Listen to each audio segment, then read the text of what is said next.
in my current case, use a camera about my artwork. So where should we start?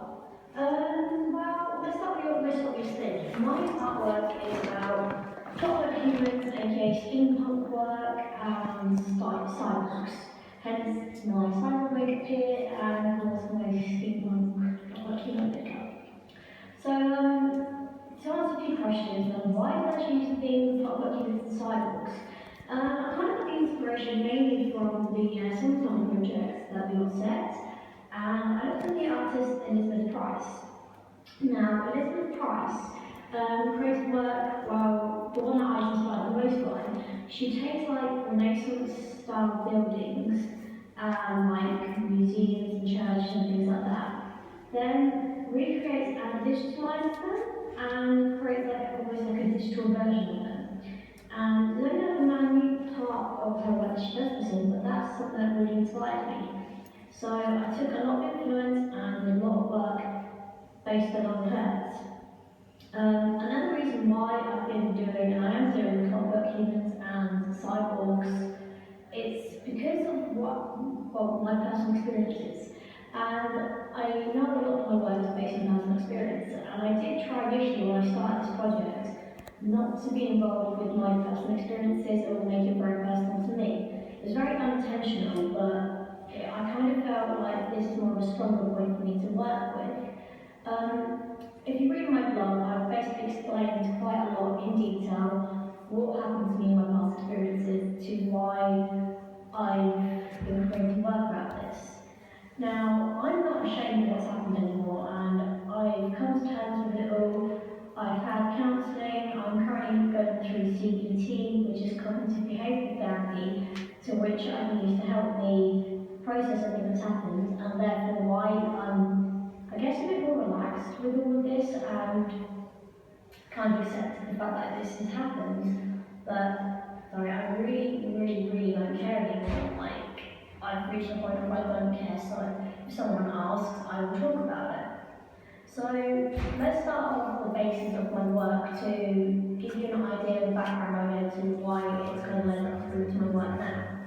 So let's go all the way back. When I was 18, here we go, I was in my first proper relationship, and bear in mind, I was always the bullied kid at school. I was always the kid that was made to feel like they weren't worth anything. It wasn't my hair, it was the way that I dressed, it was my body, so I was very self-conscious and I hated myself quite a lot. And I had that for many years. I've had that for so many, all my school life. I was always bullied, and I was always made to feel like I wasn't worth anything. So when I got into my first proper relationship at the age of 18, I felt loved and I felt very wanted. You know, the typical cliche stuff. And I met this chap that went through wrestling, and he was a little bit older than me. I was 18, he was 23, turning on 24. So 6 years, give or take. What I didn't realise was that this relationship would have been the biggest life-changing moment for me. And most possibly, the best way to describe it, not the best ways for it to have happened to me. When I got with this chap, yes, I was a virgin at the time. But what I didn't realise, through my naivety and being so naive, he took advantage of that. And I didn't realise that if I said no or I wasn't up for something, that him continuing classified as sexual assault. And on several accounts, I was raped by my supposed boyfriend at the time. Yes, it's quite a difficult subject to be talking about. The fact that the first time I lost my virginity or had sex and lost my virginity, I was raped because I said no, and yet he still continued on. And I said yes for the fact of he's not going to stop, so I might as well kind of grin and bear it kind of thing. And this kind of continued on because he lived about 2.5 hours away from me, so we only got to see each other about 2-3 times a month, and we'd see each other at wrestling shows and things like that, so it didn't really faze me. I didn't see him that much. But that's when the abuse really started kicking in. He used to get very angry with me, he used to drink a lot, and then he'd start hitting me. But was very clever in the places that he hit me, to which I could hide the bruising and blame it on wrestling, saying, oh, I got this from wrestling training, oh, I got this from a wrestling match. Not the fact of that my boyfriend would hit me and abuse me if I was saying no to him at all. If he wanted something and I said no, I would get hit for it as such. So that's really damaged me. It was only a 6-month relationship, give or take a few months, because I didn't really see him. He started cheating on me 4 months into the relationship with a girl much younger than him. So you've got to bear in mind, with what that happened to me when I was younger, being bullied, being made not feel worth anything, then getting into a relationship to which made me feel 10 times worse than I did, my depression started to kick in. When my boyfriend at the time broke up with me, it was very heartbreaking because I was going through a lot as it was. My grandfather had several strokes, to which we nearly lost him. I was losing my friends, my grades weren't very well, so everything was piling up on top of me. And then fast forward to the following year, at the age of 19, I was then diagnosed with my disability, which is functional neurological disorder. And the basic terms of that is a form of MS, it's a form of Tourette's, it's a form of epilepsy, it's a vast array of things, and it's an umbrella term for disability. So that, on top of everything else that happened to me, was very difficult because I was going through so much stress trying to find out why I was having seizures, why I was so ill, and why I collapsed. And after having my first mini stroke, a TIA, it kind of kept going downhill from there. And going forth kind of thing, but then having another 2 further strokes, my body has now a weakness. And at the age of 20, August, before I was leaving to go to uni, I finally got a diagnosis. So I was dealing with a lot of stress through that time. Bear in mind, I've lost my boyfriend that was abusive to me literally the year before. I was going through a lot of stress with my health, therefore I could no longer wrestle. My grandfather was now disabled through his strokes, so I was going through a lot at the time. I started uni, and I thought it's the best thing that ever happened to me. Don't get me wrong, being in the art department, being with all you guys has been such a lifesaver for me. But I made this fresh mistake, and I entered another abusive relationship. So that started to take its toll on me, and me and him went together for a few weeks, but that really brought me down through the abuse that I went through being with this chap. Following that through to the next year, 2015, that's when my life really started to change. My depression wasn't too bad, but it was getting a lot worse. And I started going back to the state I was going in when I was younger, and it was alright. I went to my first festival, I had a fantastic year up till summer. I'd met a chap, and he's from the chemistry department, me and him really clicked. And I thought, oh wow, this guy actually treats me right, and I thought it'd be a nice relationship. Little did I know that that would be the worst summer of my life. I was in a very mentally abusive relationship. No, he did not harm me physically, but mentally, he really, really harmed and affected me. I was constantly going up and down to see the Samaritans. I was constantly begging the Samaritans. I was having a breakdown almost every single day of July through to the start of September. I cannot tell you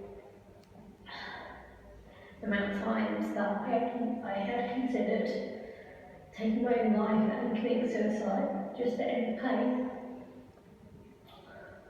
It's a difficult subject to talk about, but that's what I'm not ashamed of, because I will put my hands up and I will admit I've tried to commit suicide because I wanted the pain to stop. I couldn't deal with the fact of I was constantly in pain and I couldn't feel anything anymore. So it got to the extent of where I was that depressed, I became numb, where I couldn't feel happiness, I couldn't feel sadness, I couldn't feel anything. And that's when I really started to look at some project over summer term. And it was only until September time, during my 21st, when I went to Barcelona, did my life start really picking up for me. But after having a summer from hell, where I tried to commit suicide several times, it was a big bit that I really needed. So after giving you guys this backstory, you're going to ask me, why the fuck are you talking about all this to how this relates to your artwork? Well, I'll explain to you now. During that time when I felt so depressed and so self-detached, I felt like a robot. And looking at the artist Elizabeth Price, it kind of gave me the inspiration to think, well, if that's how I felt, why not create work about it? Because I stand by the point, robots have no feelings and no emotions, be it steampunk, be it futuristic. They have no feelings, they have no emotions, they are told how to feel, how to act, how to do anything. And that's how I felt. I felt to the extent of where I couldn't feel anything. And sometimes when I get low, I feel numb. I no longer feel anything. Hence why I'm using this to advantage, my own advantage, to use it in my artwork. Because if I can't feel emotion, then I think, well, look, how will the robot feel about it? Because yeah, I did become very robotic. And I was also noticed another artist, for example, Sarah R. Blue and Francesca Woodman and Tracy Edmond. They all created work about their own personal experiences. Yes, Francesca Woodman did commit suicide, which is unfortunate at the time, but these women created artwork about their personal experiences that affected them. Tracy Edmond was sexually abused and raped by the age of 13, hence why she went the other path, and she slept around a lot, creating deceptive pretend about people who I've had sex with. Sarah R. Blue created work about her own self-attachment and the woman who sleeps with monsters. It's for self-photography where she is nude, stripped and bare. So she created work about that. That was her way of getting over her depression and dealing with all those emotions. So for me, this is what I'm doing to keep myself going and not go back to that very, very dark place. But on a more lighter note, for me, I enjoy creating work about this. It's something I've always been inspired by, like the whole digital world and how it can digitalise and how it controls us. I just took an inspiration to it, and I've always loved steampunk style. I think that the way they use the cogs and the bronze and how futuristic it is set back in such a Victorian old-fashioned time is amazing. But then when you've got the cyborgs, they're so futuristic and so realistic, sometimes it's amazing. So to have a contrast between the two, for me, is such an incredible thing. So I'm going to stop this video right now, and I'm going to play a game with you guys.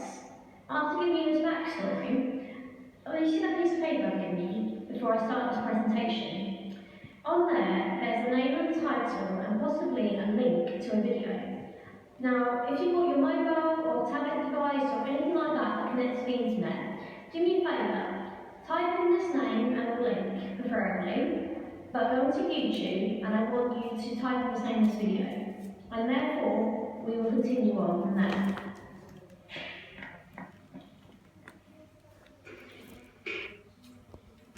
Right.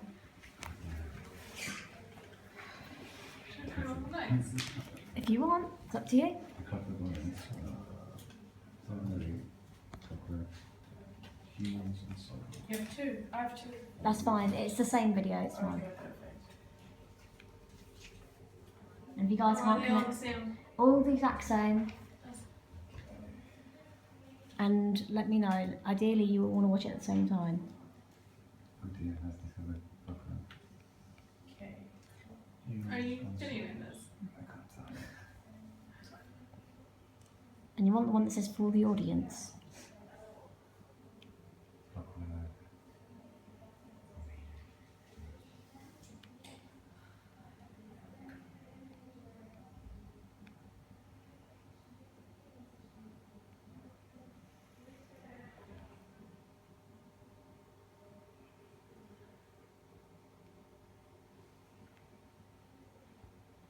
Got it.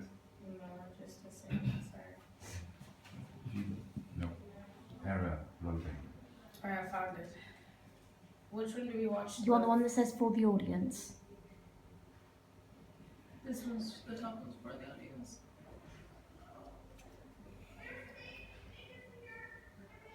Okay,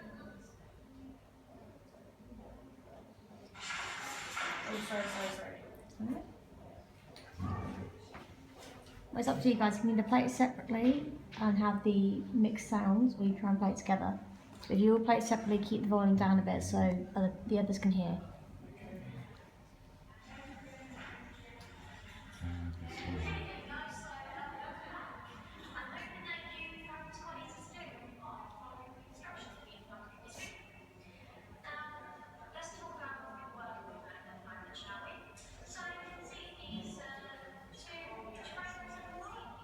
This one.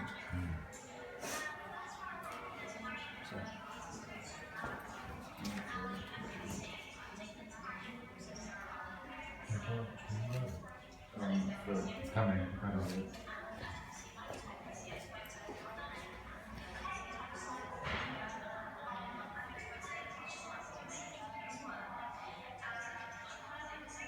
No.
It was because you said that you were trying to control it. Can